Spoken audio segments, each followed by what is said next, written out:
My name is Deb Clearwaters. I'm the Director of Education and Interpretation at the Asian Art Museum. And it gives me great pleasure to welcome you all here to this virtual program with some wonderful speakers. I will begin our program as we always do with a land acknowledgement. I'm actually joining you from Montgomery County, Maryland, which is on the unceded lands of the Piscataway Conoy Tribal Nation. And the institution, the host of our event today, the Asian Art Museum, sits on the unceded ancestral homeland of the Ramaytush Ohlone. And as the indigenous stewards of this land and in accordance with their traditions, the Ramaytush Ohlone have never ceded, lost, nor forgotten their responsibilities as caretakers of the lands and for those who reside in their traditional territory. I wish to pay my respects by acknowledging the ancestors, elders, and relatives of the Ramaytush community and by affirming their sovereign rights as First Peoples.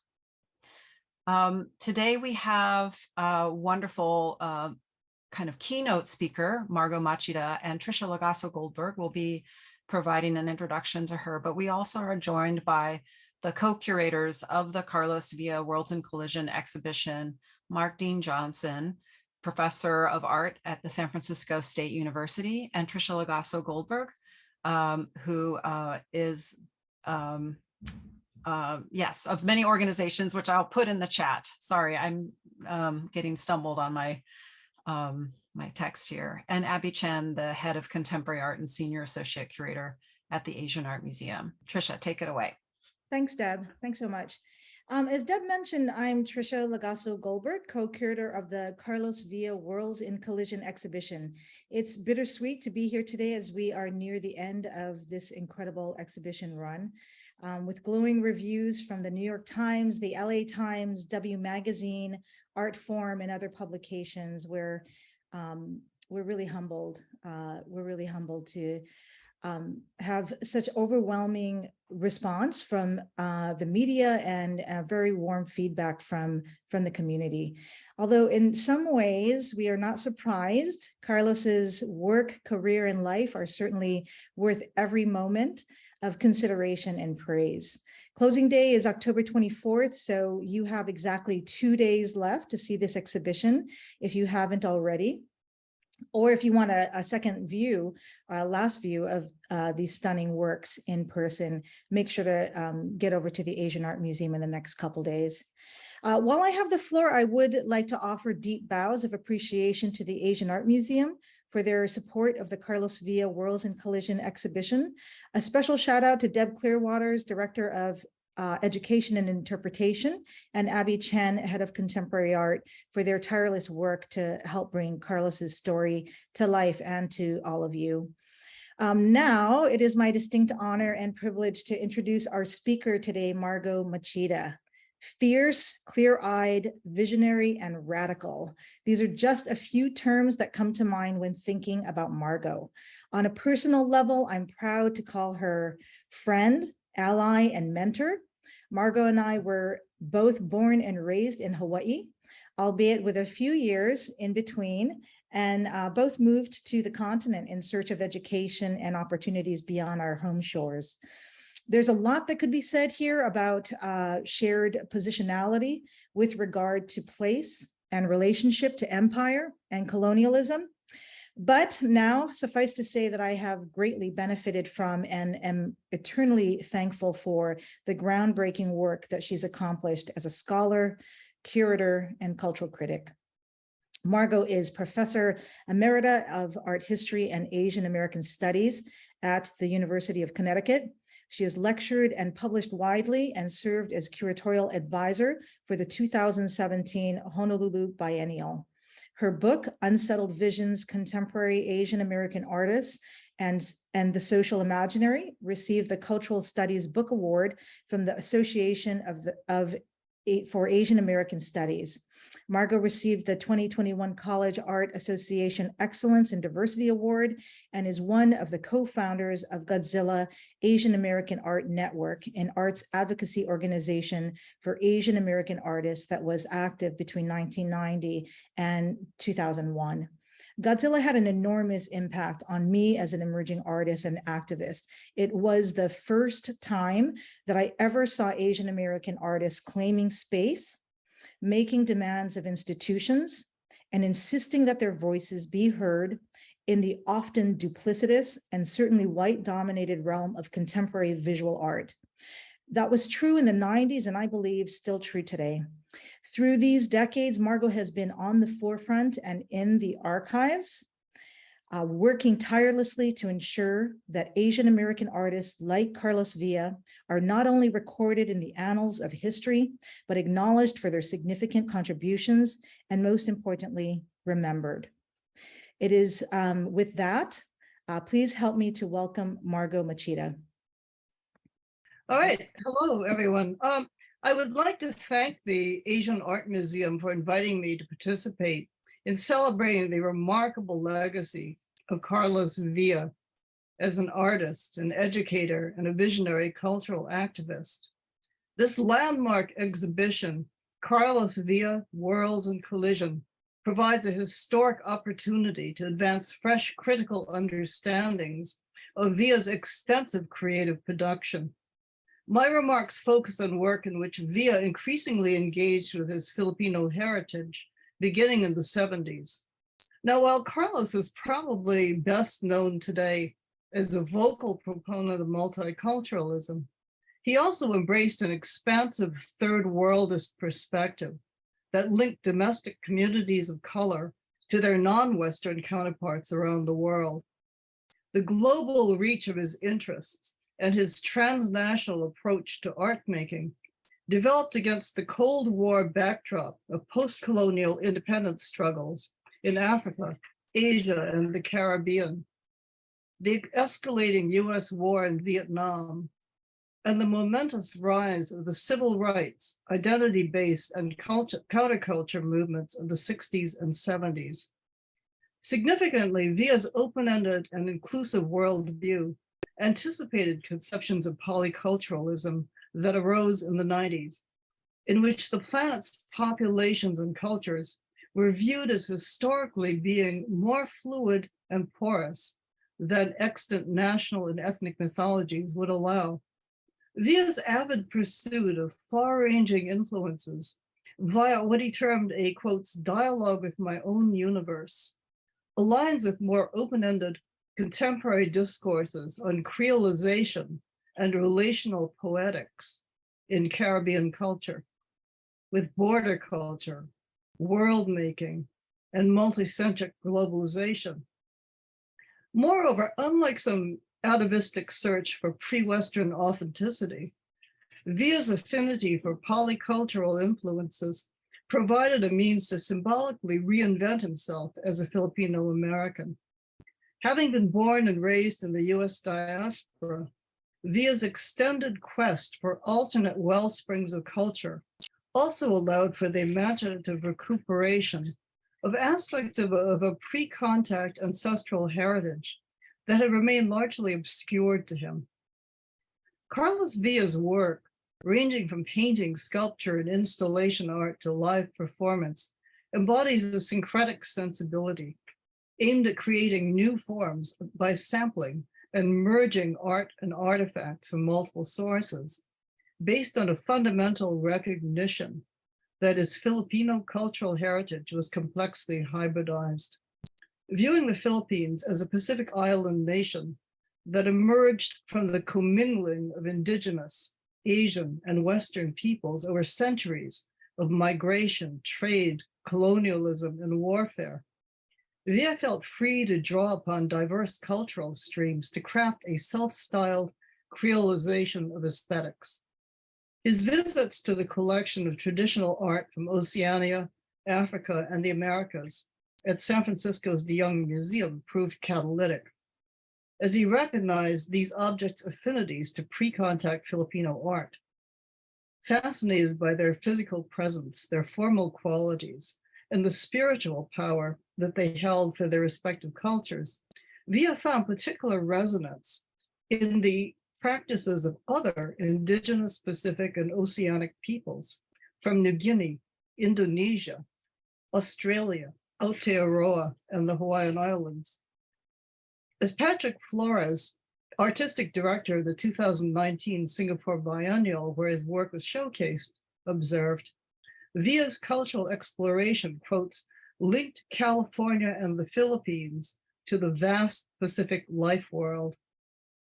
Although Via drew inspiration from the spectrum of these traditions, he never sought to emulate what his sources meant to the indigenous cultures themselves.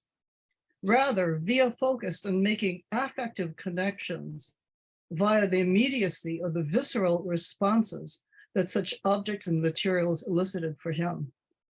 As he attested, quotes, I wanted basically to relate to these works with my own body language. I was seeing African sculpture with nails and knives sticking out, and I was saying, that's exactly how I want my work to feel. To this end, the impetus behind Carlos Via's selection of ethnographically inflected sources always remained deeply personal and centered on self-articulation. As he declared, quotes, I wanted to specifically think about me in the whole world. At the same time, Via remained in continuous dialogue with Western modernism, reflecting his training in American art schools during the 50s and the early 60s. That engagement was marked by a productive tension between the desire to situate his work in relation to the Western art historical canon, while being determined to draw from those visual traditions on his own terms as a Filipino-American artist. Many of Via's painted works incorporated organic elements layered together with acrylic pigment and laid down with the gestural energy of abstract expressionism. They included bird feathers, chicken bones, blood, cowrie shells, and human hair and teeth. This innovative approach provided Via with a formal means to synthesize modernism with multiple age-old cultural forms that have existed side by side with those of the West. Driven by a sensate and often haptic focus on the materials themselves, Via's attention was particularly drawn to substances that he perceived as endowed with mysterious power, connected to practices and rituals that he found emotionally, aesthetically, and culturally sustaining, including elements from the Roman Catholicism in which he had been raised. Next, please. Next, please. Thank you. Alongside a personal conversation with abstract expressionism, Via became fascinated with the use of shaped canvases during the 1960s, which pushed the boundaries between painting and sculpture by foregrounding the three-dimensional presence of an artwork as an object. Indeed, Via explicitly described the cloak-like format in works in the 70s, like Song of the Islands, as his answer to Frank Stella's shaped canvases with their irregular geometricized forms. Next. Next, thank you. As demonstrated by 1960s works like Adelante, Stella's concern at the time was with the painting as an object and flat surface, stripped of any external reference. By contrast, Via's more painterly sculptural wall pieces and subsequent freestanding vestimentary works sought to dynamically extend the possibilities of Stella's format into the social realm and material culture. Next. Thank you. Thus, works like Painted Cloak would come to resemble, next please, come to resemble the curved contours of Hawaiian feather cloaks, even as they invoke Henri Matisse's boldly patterned designs of clerical vestments for a Catholic chapel in France. Next. Beginning with dramatic feather-encrusted wall pieces like My Roots, the artist produced layered assemblage-like paintings on unstretched canvas. Next. Typically incorporating a signature motif of loop-like snaking, and coiled forms that loosely echo patterns found on tapa or bark cloth throughout the Pacific region. Prominent among Via's materials are these thick tufts and whorls of bird feathers, an organic component that held a deep sense of mystery and empowering spiritual potency for the artist, sparked in part by viewing the ceremonial regalia, like the brilliantly hued Native Hawaiian feather capes worn by indigenous royalty. Next, please. Surrounded by a spiky feathered border, Maturing is among the works that introduced animal blood as a medium. Besides the sacred associations that of blood with sacrifice and rebirth in the ritual practices of many cultures, including the Catholic liturgy of the Eucharist, this substance offered the artist a palpable link to his Filipino heritage, eliciting youthful memories of participating in the slaughter of animals for special family meals. Recalling these precedents, Via described the pivotal moment in which he intuitively mixed acrylics with animal blood purchased from a local Chinese market as producing his first epiphany. By employing material with intense personal resonance, Via found a means of directly integrating his own heritage into post-war American modernism. Via recalled, quotes, "I finally did it my way. I may have looked at Jackson Pollock with a sense of awe, but to be able to put blood in there and paint with it made it my own." Next. During the 80s, Via extended his transcultural exploration of ethnographic sources and materials to create freestanding sculptures and multimedia installations.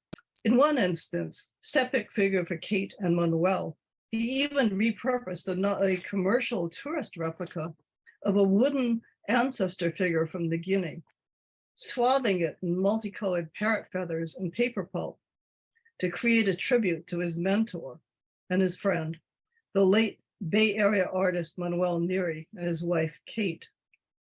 Significantly, next please.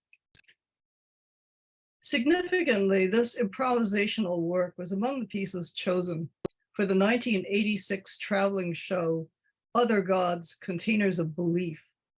It was displayed alongside art by contemporaries such as the Philippine-born modernist Alfonso Osorio. Next. Amalia Mesa Baines, Allison and Betty Saar, and the Chinese multimedia artist Kwok Mung Ho. The show positioned Via's feathered pieces within a continuum of assemblage-based work from the 70s and 80s, addressing themes of spirituality, myth, ritual, and ancestral heritage. Next. Meantime, paralleling the rise of body and performance art in the 70s, Via began to enlist his body as a primary locus and medium. A signature motif would emerge as the artist's feathered paintings took on the sartorial guise of wearable sculpture via coat-shaped painted objects on unstretched canvas. Cruciform-shaped feathered objects, like First Coat, extended the series into long overcoat-like garments, partly inspired by Native American ceremonial robes, whose linings are inscribed with pictorial imagery.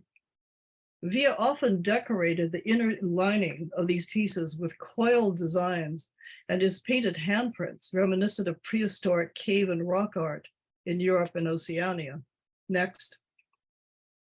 In another very spectacular piece entitled Second Coat, the interior of the garment also incorporates Via's own hair, sperm, fingernails, blood, and spit. Next. The presence of these materials conceivably follows from the artist's profound response to wooden Inkisi figures from the Congo. These arresting, magically charged effigies often incorporated human as well as other organic elements. Next. The capstone of this extraordinarily productive decade was an elaborate outdoor painting performance from 1980 entitled Ritual that was loosely modeled on West African Dogon cosmogony and religious practices. At the outset, Via appeared in a resplendent feathered coat and mask. The garment was removed, and the artist engaged in self-devised ritual-like actions that one observer compared to a, quote, mythic harvesting and divination ceremony.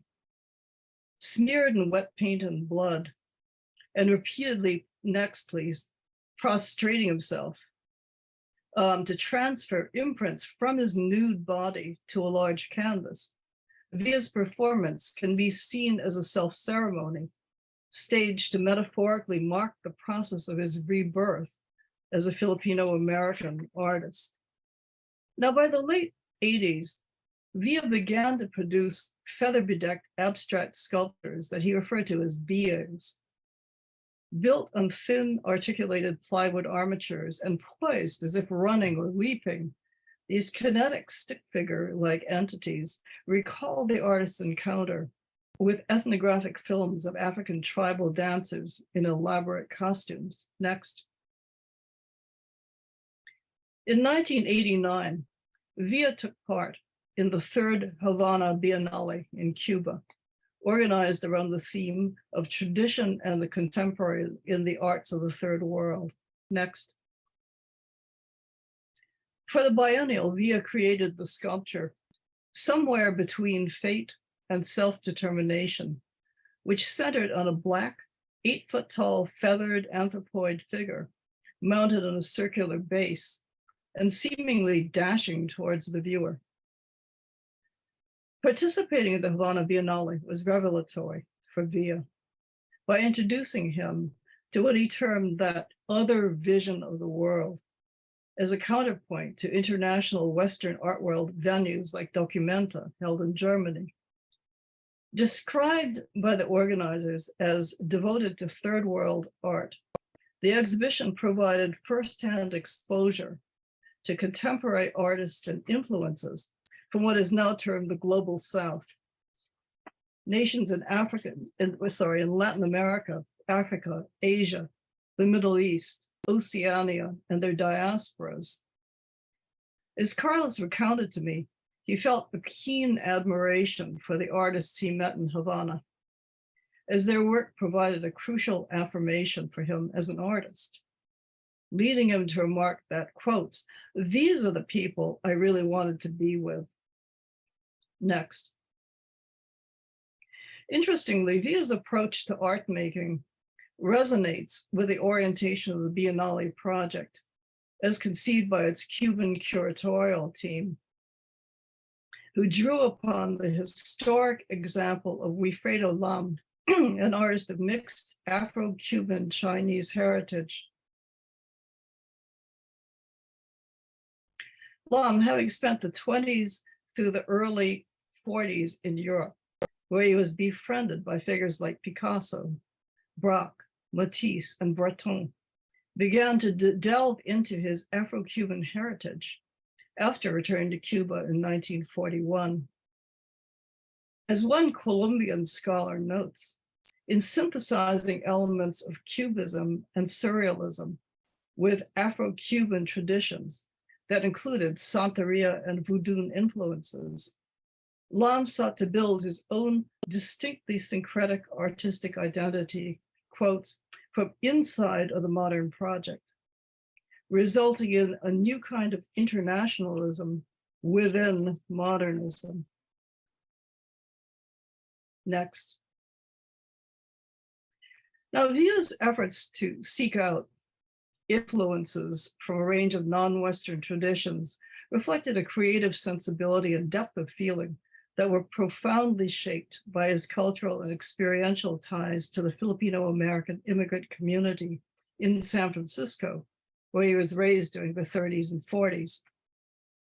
Whereas his efforts to seek alternate wellsprings of culture beyond the West had a certain romantic and mythic aura, those tendencies were paralleled by a practical, tough-minded attention to the exigencies of life on the streets of urban America for so many working-class Filipinos, including his own immigrant parents.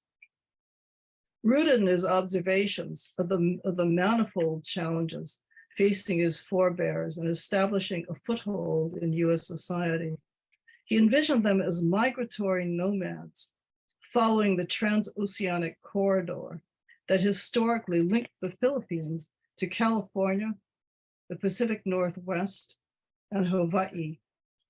This impetus to engage in a personally meaningful conversation between the global and the local, at once aesthetic and autobiographical, thus offered the structuring force for Villa's Filipino-American identification that became a hallmark of his wide-ranging work.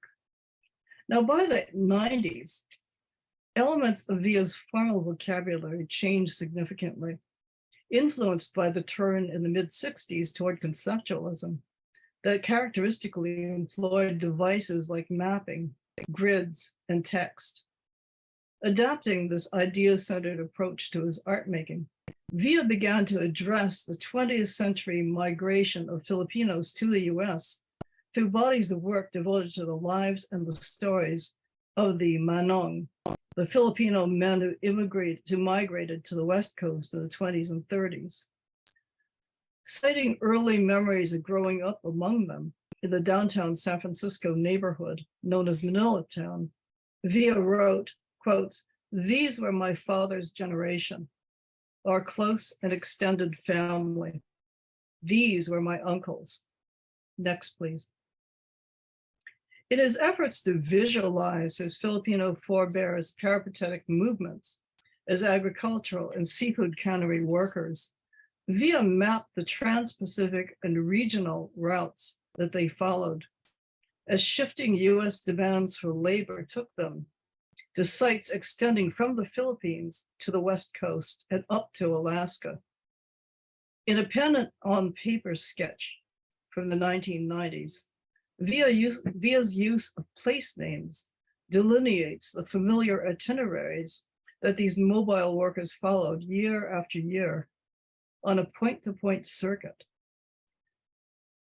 that rotated with the seasons.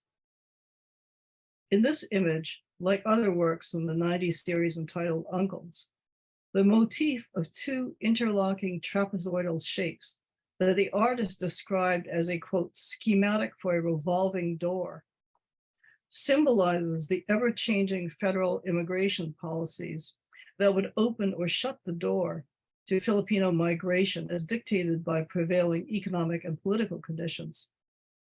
Villa also found a particular irony in the notion of a schematic door that connotes movement but literally leads nowhere.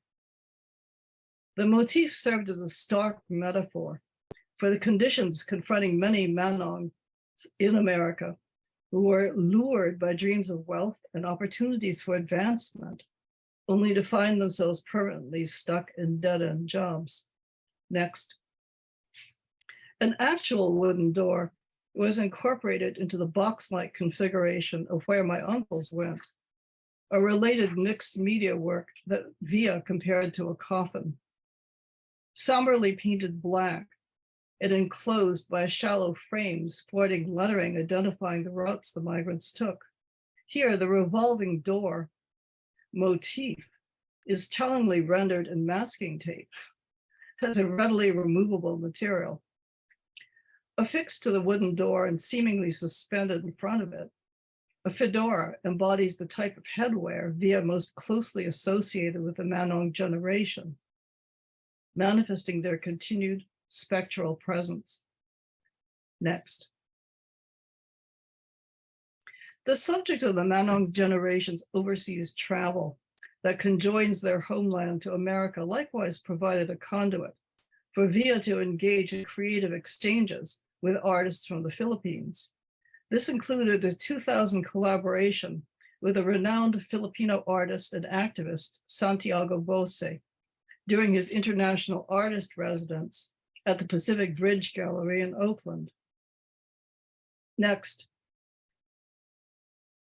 Along with their two-person exhibition, The Spirit That Dwells Within, Villa and Bose co-organized a workshop to provide local Filipino-American youth with means to interpret the Manong stories, resulting in a multimedia installation paying tribute to that generation. Now, the foregoing examples offer a very selective view of the breadth of Carlos Villa's creative production.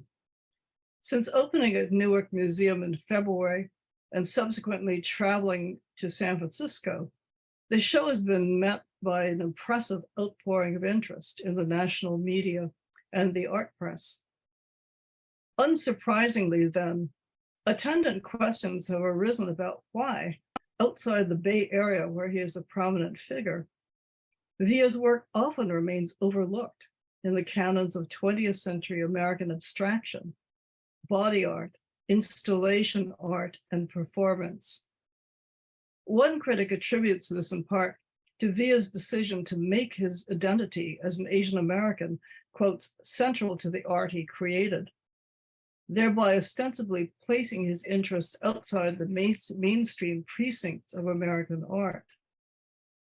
Certainly, amid the backlash against domestic multiculturalism and identity politics that gained momentum in the 80s and the early 90s, the ideological and intellectual climate in the domestic art world and academe was no longer conducive to work that openly engaged with such issues. Moreover, growing critiques of Western cultural appropriation in the development of modernist art have at times clouded the reception of works by Villa that manifestly incorporate and rework non-Western sources.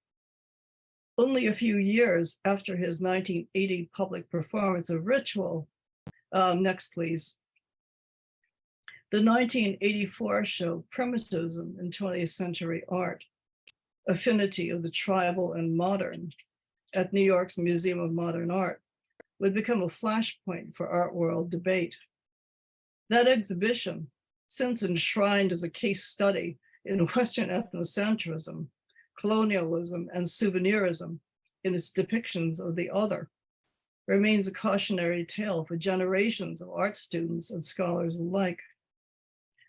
Nevertheless, I would argue that there is a problem of ahistoricism and presentism in retrospectively applying a contemporary critical lens to view Carlos Villa's work from the 70s, especially as such views have become a kind of pervasive dogma. Next, please.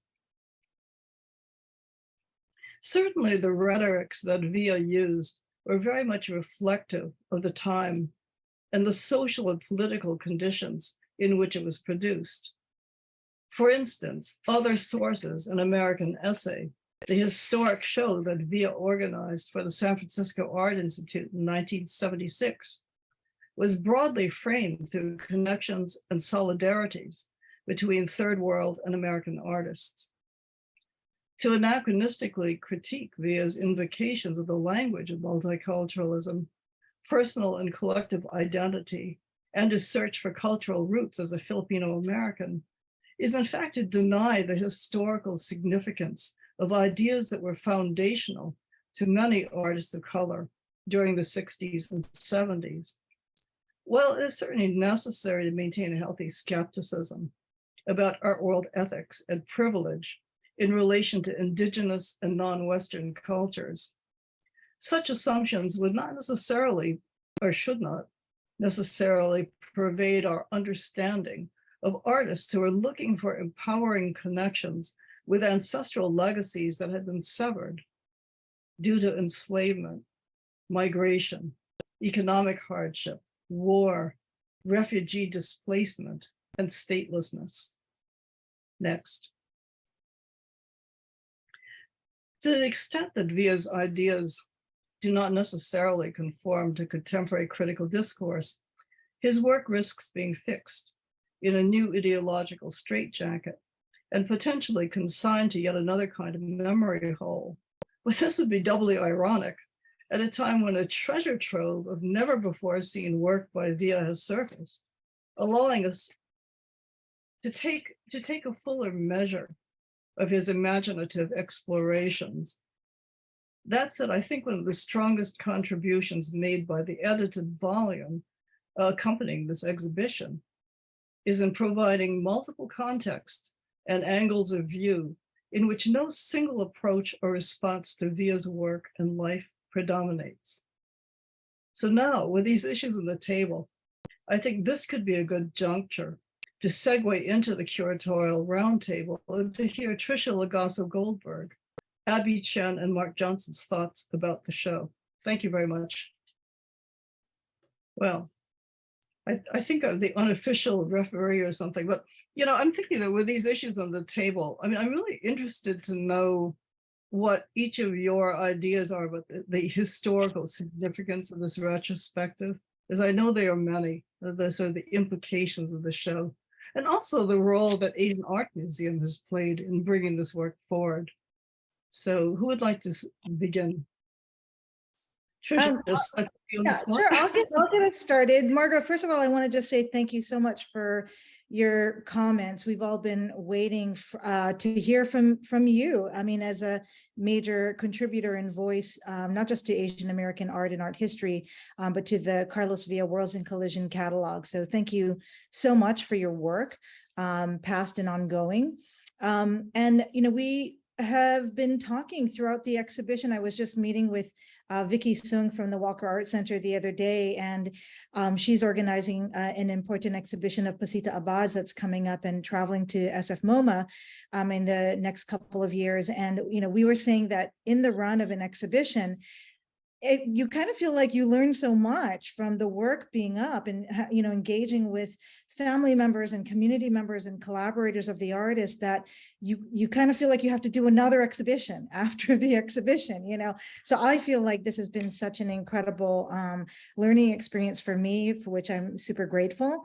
One of the things I want to start with in this roundtable discussion with you, Margo, and with Abby and Mark is I really want to shout out the Asian Art Museum and just take a moment to really highlight the role the Asian Art Museum has played in terms of serving as a leader in the Bay Area for sure, but I think internationally the Asian Art Museum has had the vision and the I won't quite say the courage, but it really has had the vision and the chutzpah, to not to expand its mission to include Asian American art.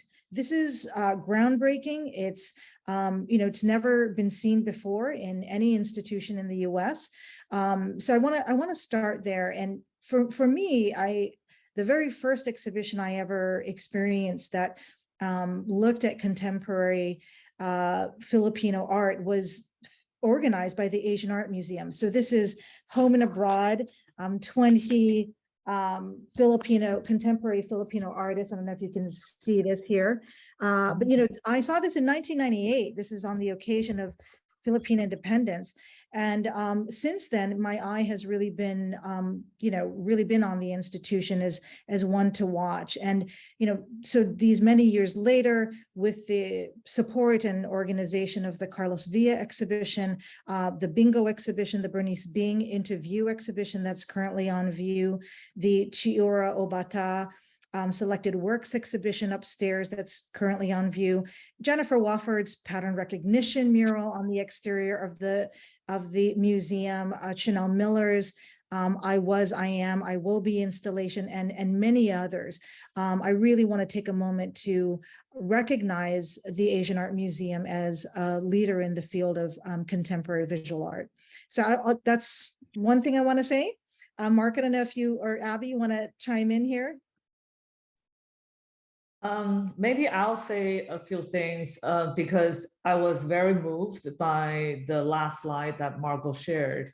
And that was the other sources, an American essay, because in the current Bernice Bing exhibition, we also included a page, not with this image, but a page showing that in 1976, that Bernice Bing participated in this show that Carlos curated.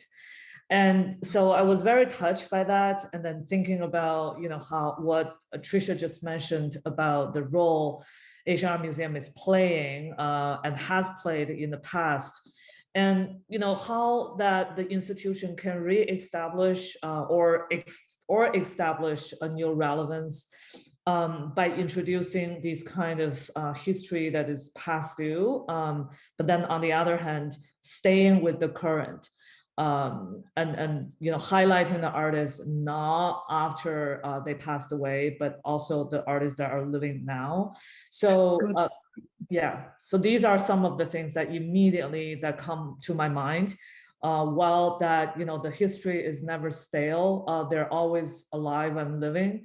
So while that, you know, we intertwine the current moment with the past, it will help us to have a better, sharper focus into the future.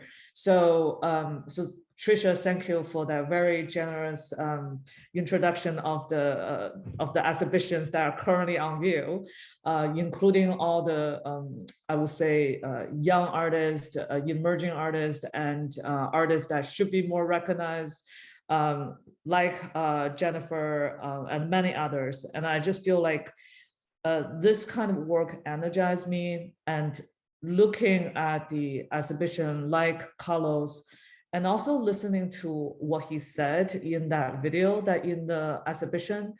And I keep going back every time when I bring the tour, I will talk about pointing to that camera, to that video when Carlos was saying that it was not about theorizing, it was not about the canon. And you know, the way I read it is that when Carlos was saying that, in freeing himself, trying to fit in with that existing theory and canon at the time, he and his fellow artists, with their approaches, generated the new canon. And this once again proved that art is a theory, and these artists were leading the chart, and the theory follows, and the institution follows. And that's kind of, you know, my hope that not only we can, you know, catch up with these, but then also be the kind of institution that willing to take the risk when the theory is not existing yet, and we will show those kind of art. That's all I have to say for right now. And I'll let me jump in to respond to another slide that Margo showed, which was the slide of Wilfredo Lam. And to think about the way Lam brings a local perspective into international modernism, but he also brings an international perspective into a global context. And I think that's the kind of work that Carlos Villa was doing, along with many collaborators that are in the Bay Area. This whole focus that Carlos was inspired by, which started with this third world liberation, which is about solidarity of communities of color, that turned into his multicultural, polycultural, and today we call diversity, equity, and inclusion. But it also puts shines a light on a different kind of perspective, a different lineage of art history. Certainly in the Bay Area, people like Ruth Asawa were so involved with an educational engagement, as was Carlos Villa. You know, they were parallel in many regards. Also, we know that in 1969, Betty Saar started to work with ethnographic sources, and in 1972, Ana Mendieta started to work with feathers. So a different history is spotlit when we start to look at exhibitions, the work in exhibitions like this. And I also want to recognize, again, the brilliant leadership of Abby at the Asian Art Museum, and also to mention that simultaneously, you know, there is again something in the air in the Bay Area. Marcy Kwan and Elisa Alexander are leading the Stanford Asian American Art Initiative, which concurrently has important exhibitions on display and is hosting a major conference next weekend. So it feels like there is, you know, something in the air. It's an important time for recognizing Asian American leaders in the arts, past, present, and future.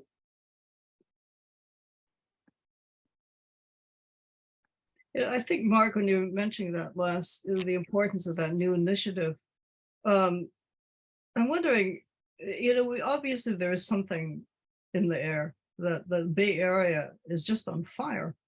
I mean, the amount of, you know, I say that with some envy. I'm here on the East Coast, but I'm just saying that, you know, And I'm wondering if maybe you guys can elaborate a little on what is moving the needle, because it seems like there's a lot of new leadership.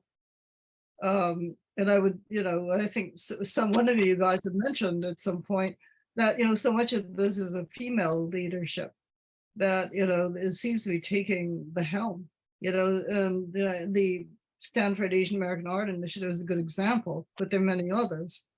So I wonder if you could talk about that a little more, like, something is, I mean, what can be done to support this and what is going on? So Abby, you got that, you grin on your face. Do you want to talk a little more about it? Yeah, I on the day when we're doing the community celebration for Bernice Bing, we talked about that, at least for the time that I've been working on this, I feel like this is really a relay game, multiple relay game for all of us, that we continue to pass the baton. I think that was how Carlos, Bernice Bing, Leo Valador, Russo Sawa, they were all doing their part.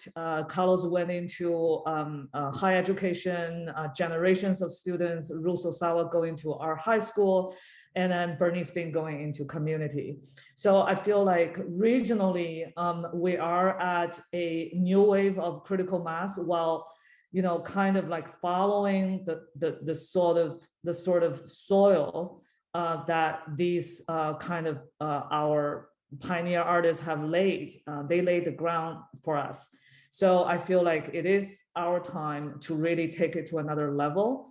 And one of the things about the San Francisco Bay Area is that we do have political power here in terms of policy making. And that's some part that we see is moving in terms from the city level, municipal level, in Chinatown. And then I was just in a fundraiser yesterday and saw this beautiful artwork in the Central Subway, the Rose Park Station. And we have Tomi Arai, we have Ho Yu-mei, the artists living in the single residence occupancy, but really just amazingly showing the work and the vibrancy and the resilience of the community. So we have all different kind of layers of artists at work, and that's very, very unique, not only in the country, but I think around the world outside of Asia. So, and then the recent New York Times article on Bernice Bing, once again, I think demonstrated that we're becoming this regional cultural capital and this critical mass in the Bay Area, not just inside the city, but extending all the way from Berkeley and to Stanford and to San Jose Museum. So it's like everybody is playing their role in a different capacity. So I think that's the thing that I think is very energizing. And then I think Margo just mentioned Marcy is as part of the attendee as well. And I saw Senthi, I also saw Bridget. So yeah, there are lots of our allies everywhere, and we're all doing the work.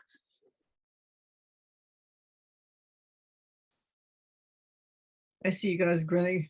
Mark, do you want to add anything to that?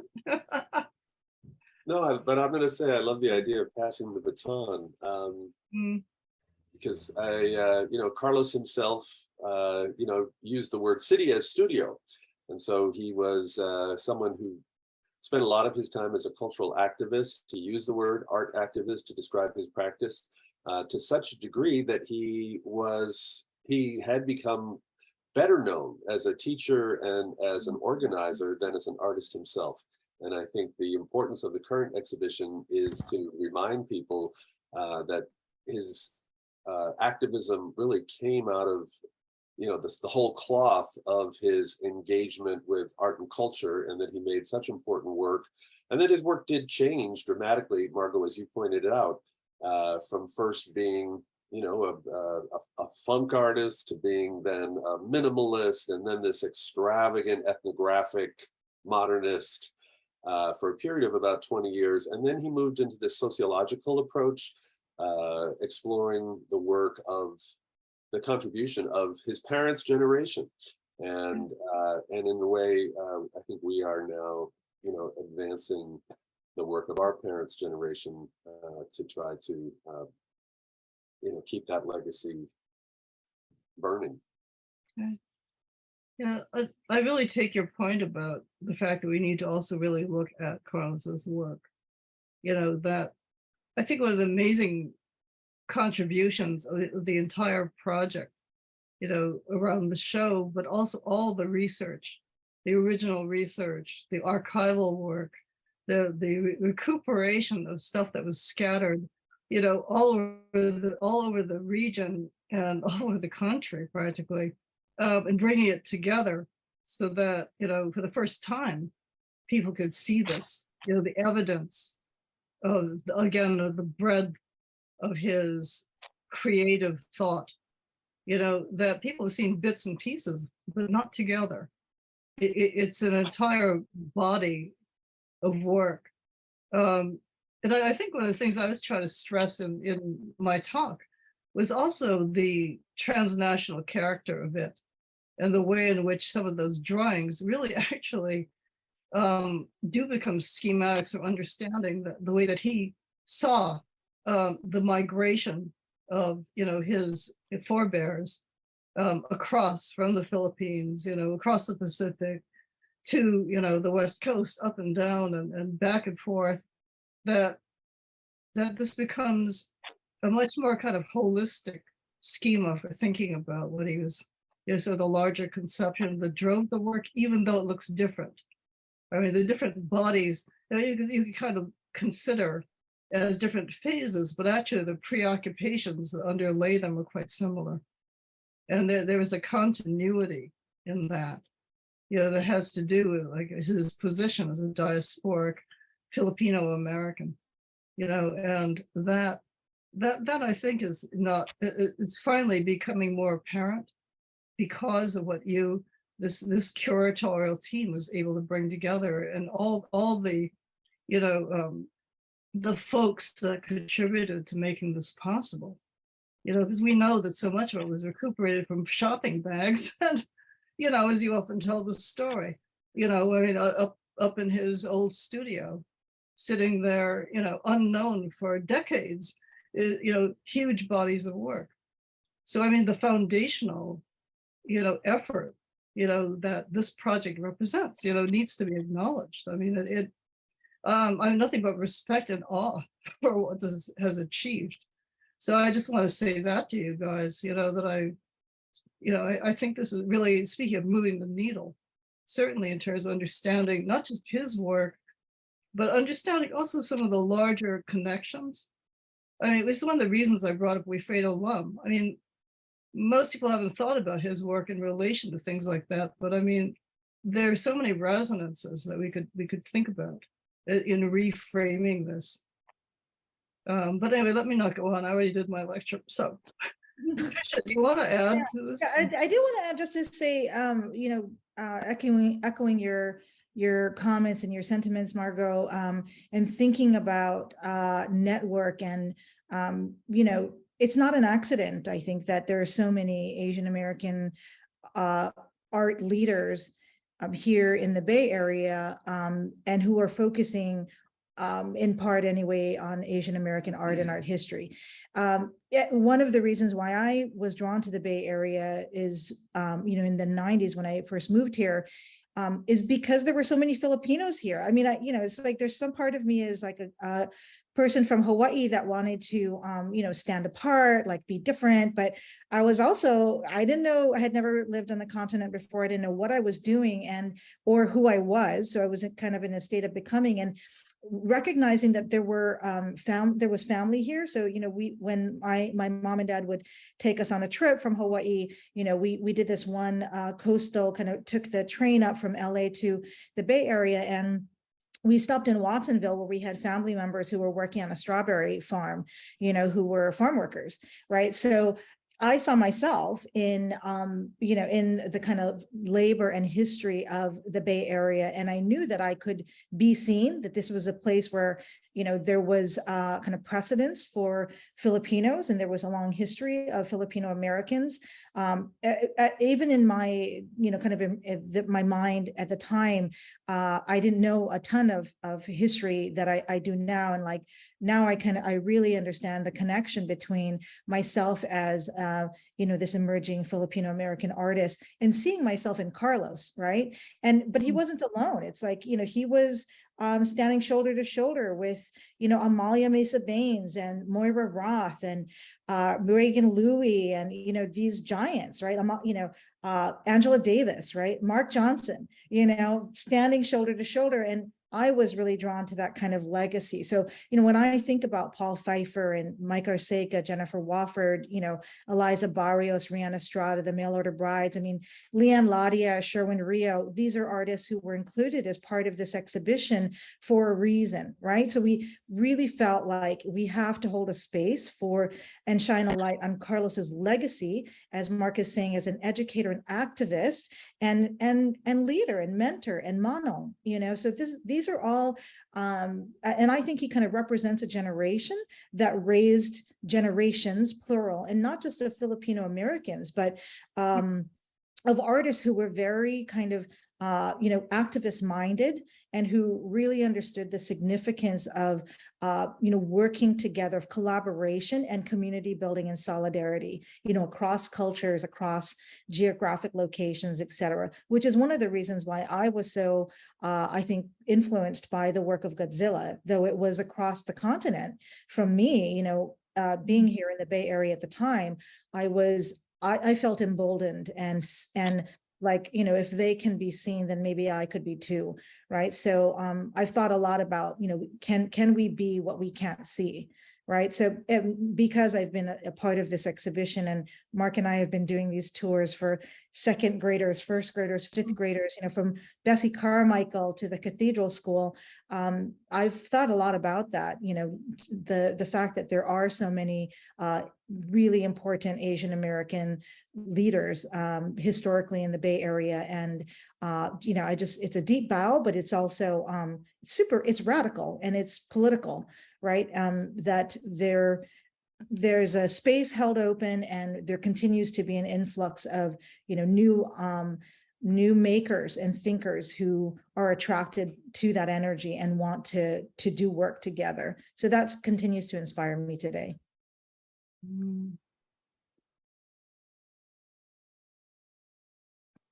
was sitting here pondering. When you mentioned this thing with the kids, I'm just curious. Even the adults, you guys have been doing so many tours.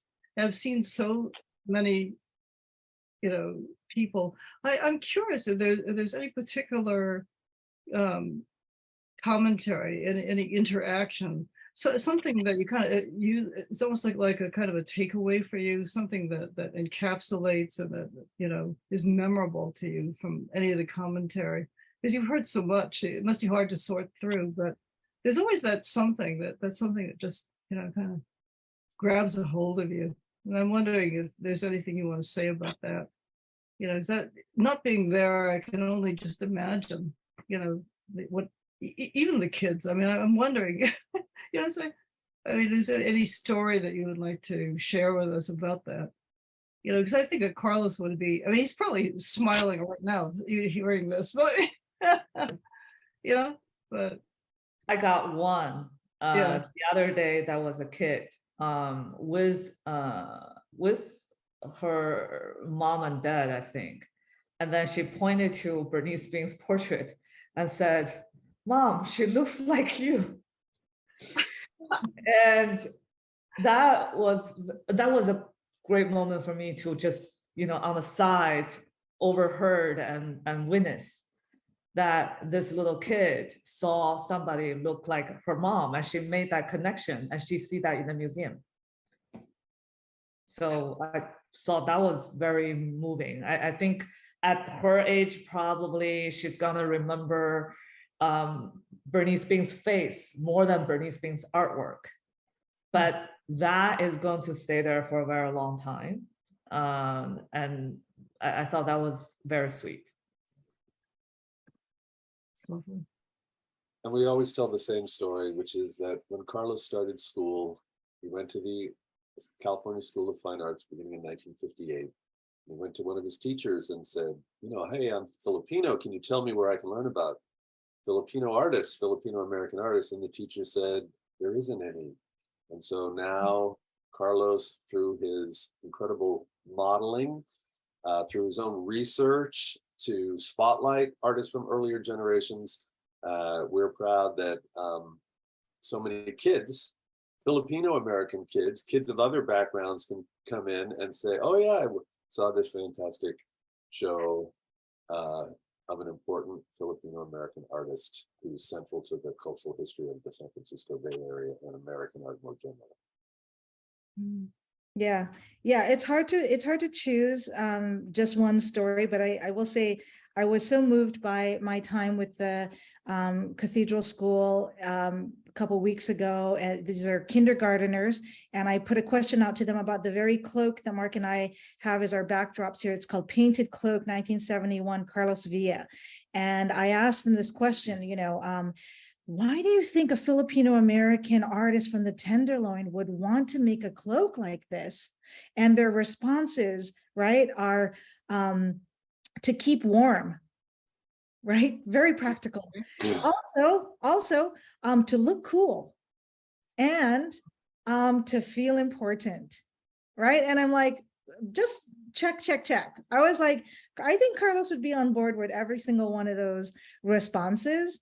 So that's one thing that really stands out. And, I see in the comments, someone else is shouting out Stephanie Sahuko. And absolutely, Stephanie is a longtime comrade and ally of mine. She's also an alum, as I am, of the San Francisco Art Institute. Her work is on view in the Anderson collection at Stanford University right now. Shout out Elisa Alexander. I'm just spacing her name. I think is her last name, who curated the incredible East of the Pacific exhibition at the Cantor Art Center.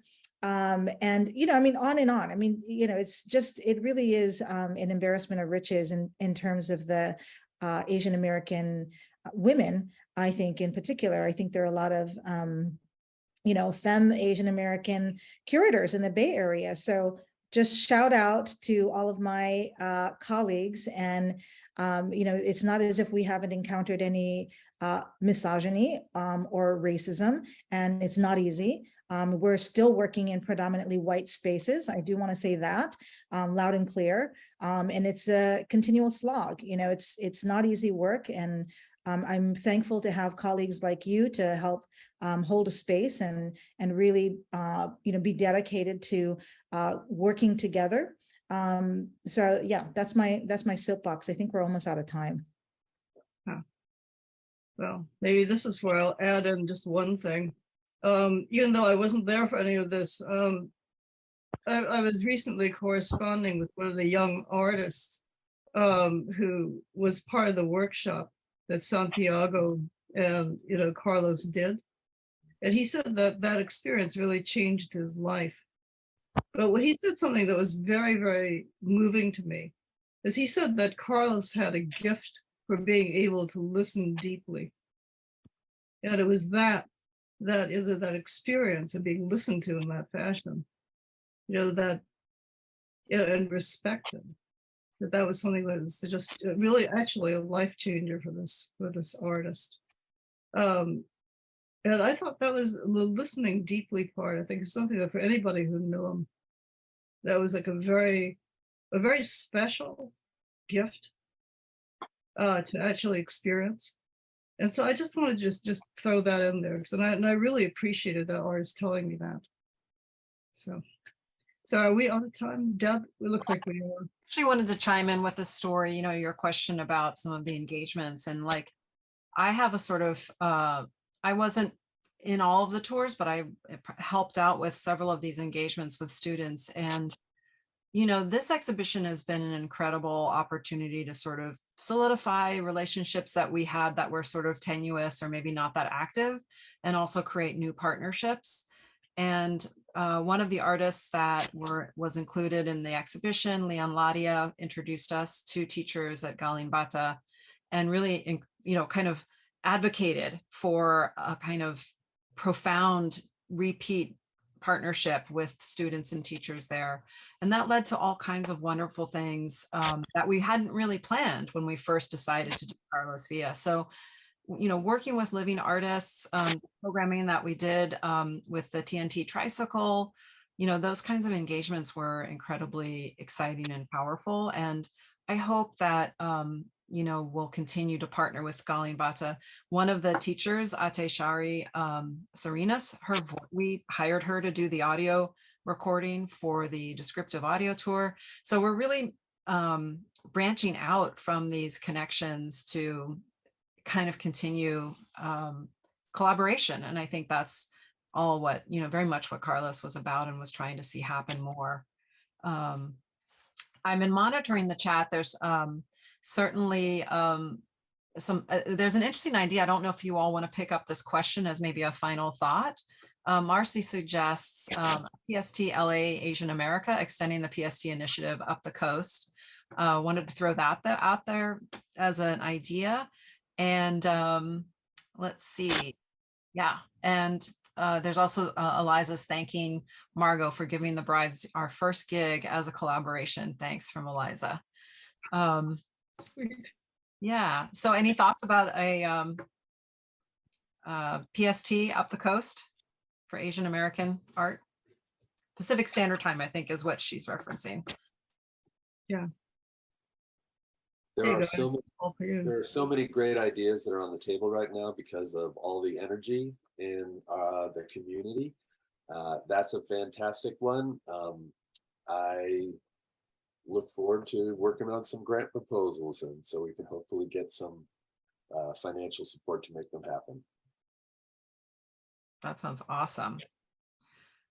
Well, what do you all think? Should we close it there? I don't see any questions from the audience. I want to just thank our presenters. Margo, what a riveting talk and a great learning opportunity. We'll definitely share this on the museum's YouTube channel.